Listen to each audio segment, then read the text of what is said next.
I've got a skull here.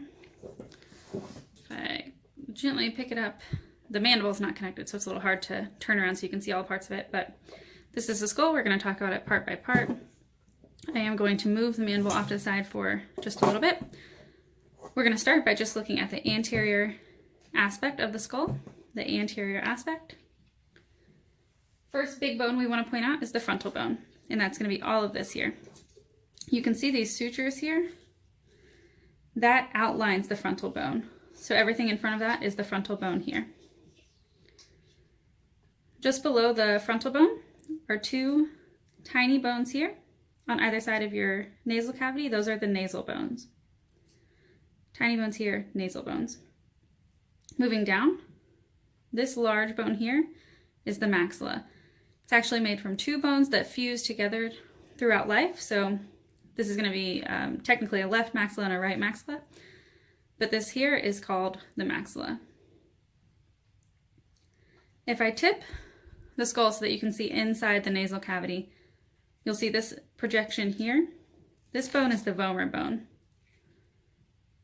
And you can kind of see, that's a little bit hard to see, but sticks out in the nasal cavity, the vomer bone. You can also see two bones sticking out on the side of the nasal cavity. This one on top is called the middle nasal concha, and this one just below it is called the inferior nasal concha. There is a superior as well, but you can't see it from this aspect. So again, this is the vomer, this middle nasal concha, and the inferior nasal concha. There are two foramen we want to point out on the front of the skull. The first you actually can't see on the skull, so I'll just point out where it would be. But you would have a foramen above either orbit on either side of the face. And this is the supraorbital foramen. So you're above the orbit, so it's supra, and it's a foramen. So supraorbital foramen on either side. You also have an infraorbital foramen, which you can see very well here. So these two holes here, infraorbital foramen. On this aspect, you can also see part of the zygomatic bone. So that's half of the cheekbone that we'll talk about here in just a second. So the zygomatic bone here and here. And then there's also two tiny bones we want to point out. The first is called the lacrimal, and it sits just behind the maxilla, and it's a very small bone here. Just behind that is the ethmoid bone, which is also, well, it is a larger bone, but you can't really tell from this aspect. So small lacrimal bone, larger ethmoid bone here. So I'm going to set this here. We're going to pull out the mandible. So this is your jawbone. If you palpate your jawbone on yourself, this is the bone that you'll feel is all this right here. So the mandible, there's two things we want to point out. The first is the mandibular condyle, and the second is the mental foramen.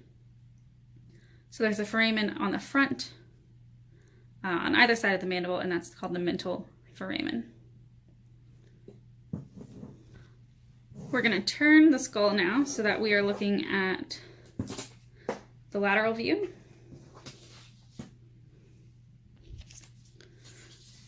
All right, so this is our lateral view here, so we're looking at this side of the skull.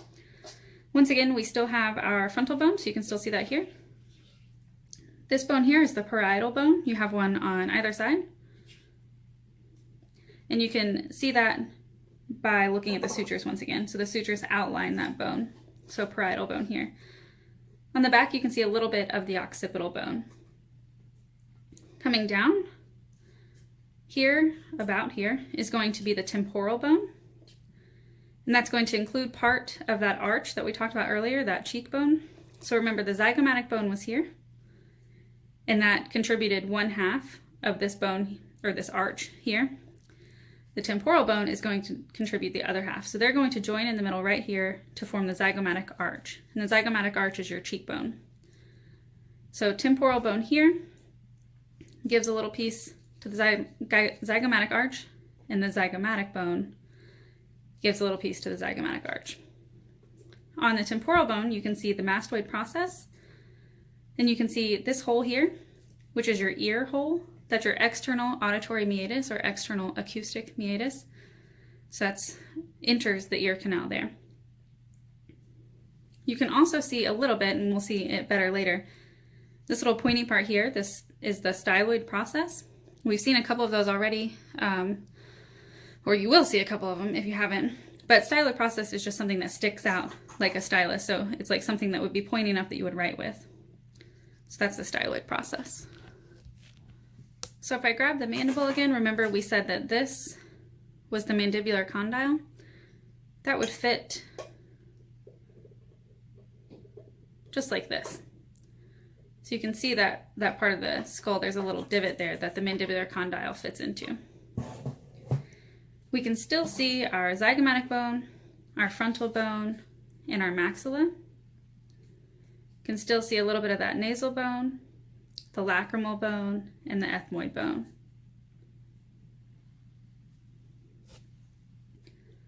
If I turn the skull here, and we're looking at the superior aspects of the top of the skull, you can see these sutures that I've mentioned a couple of times.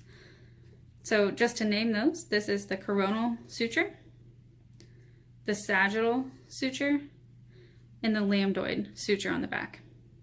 So once again, coronal suture, sagittal suture, and lambdoid suture on the back.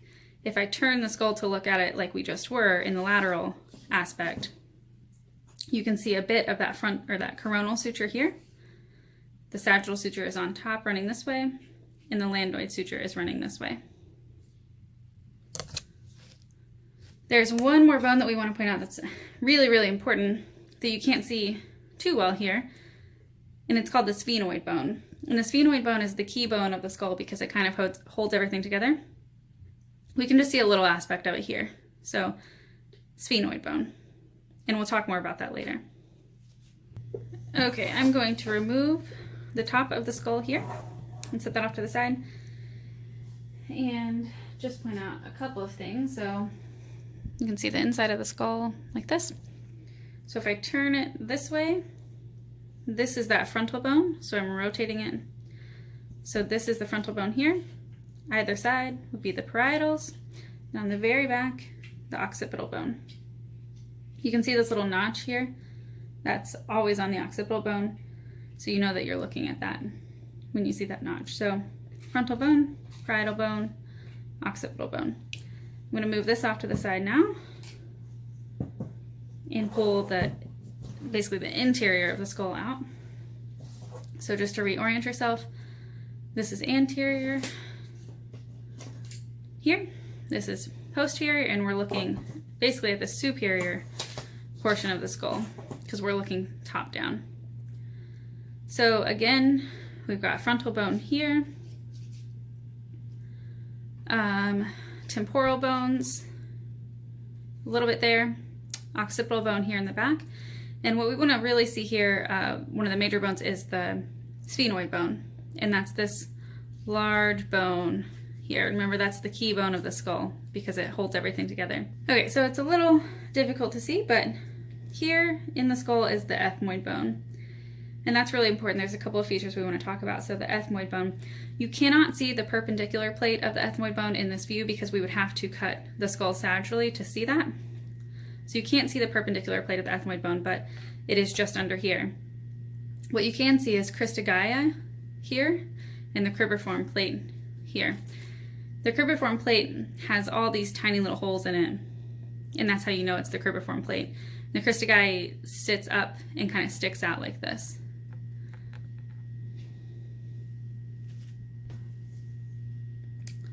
So what you cannot see on this view, there are a couple of things you can't see that I think you'll need to label.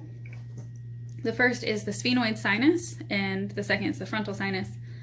Sinus cavities are just air-filled spaces in the skull. They make the skull lighter. They do other functions as well, but that's one of them. So they're air-filled cavities in the skull. The sphenoid, so I told you the sphenoid bone was here. So the sphenoid sinus is going to be an air-filled space just posterior to the frontal bone. So it would be located somewhere in here.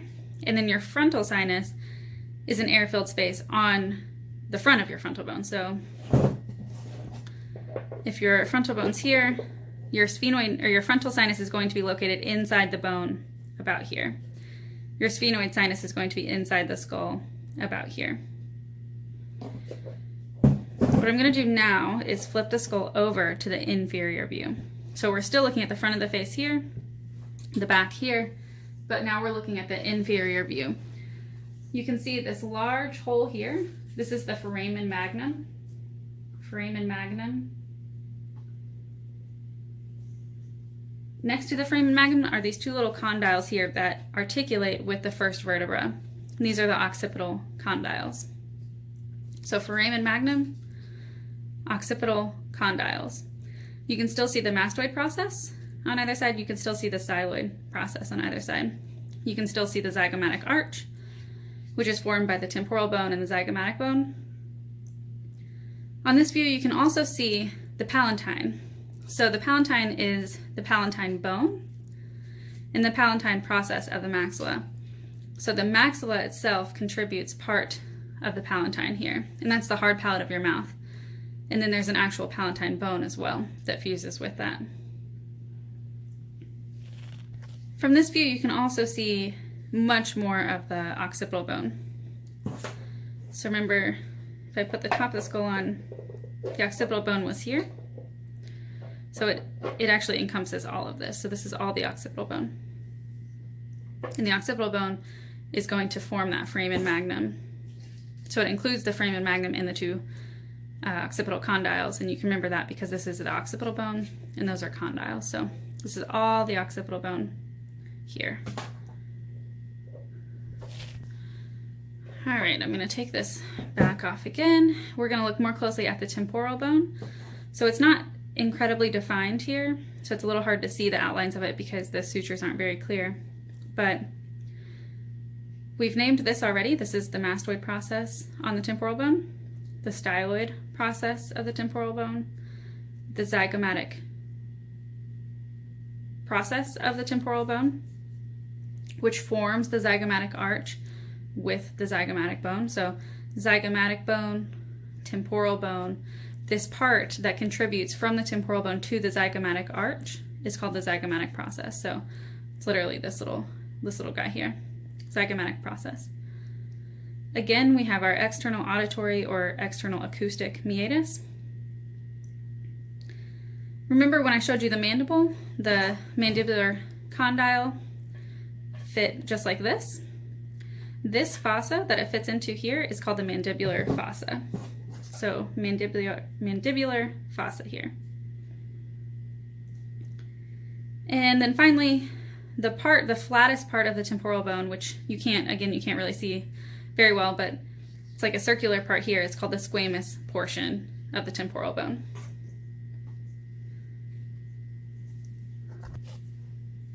So the external auditory meatus continues on into the skull, and on the other side, if you were able to see the inside of the temporal bone, you would see the internal auditory meatus, and it looks just like this, but it's on the inside of the bone and it's a little bit smaller.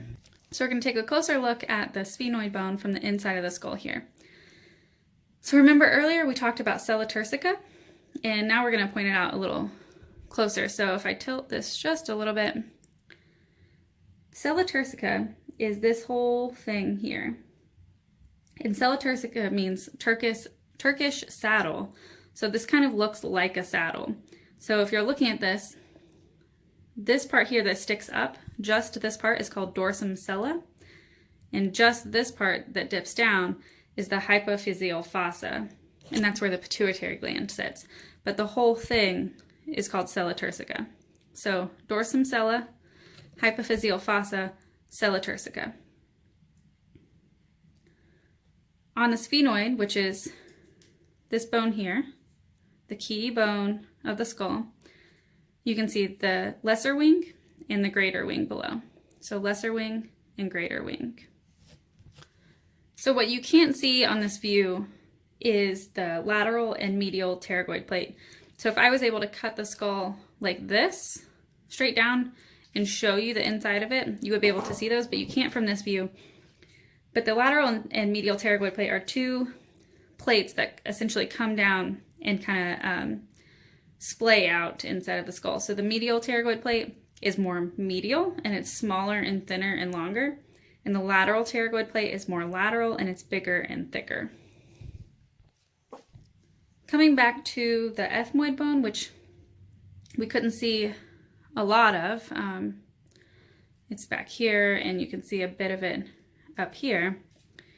There are some things we can see, and there are some things we can't see. So remember, this is cristaceae, the cribriform plate, and the perpendicular plate is just sitting straight down just below those. So if I was able to cut the skull in half here, you would see the perpendicular plate of the ethmoid sticking straight down. The other things that we can't see on the skull are the superior nasal conch. So remember, when we looked inside the nasal cavity, we saw the middle nasal concha and the inferior nasal concha. The superior nasal concha is just above those and sits further in the skull. So I'm going to put this back down and grab the mandible once more. We're going to look more closely at the mandible. So we've already identified the mandibular condyle here and the mental foramen here. So we're going to look at some other things. So the mandibular condyle is this top part here that articulates with the mandibular fossa on the skull. But this whole part that sticks up here is the condylar process.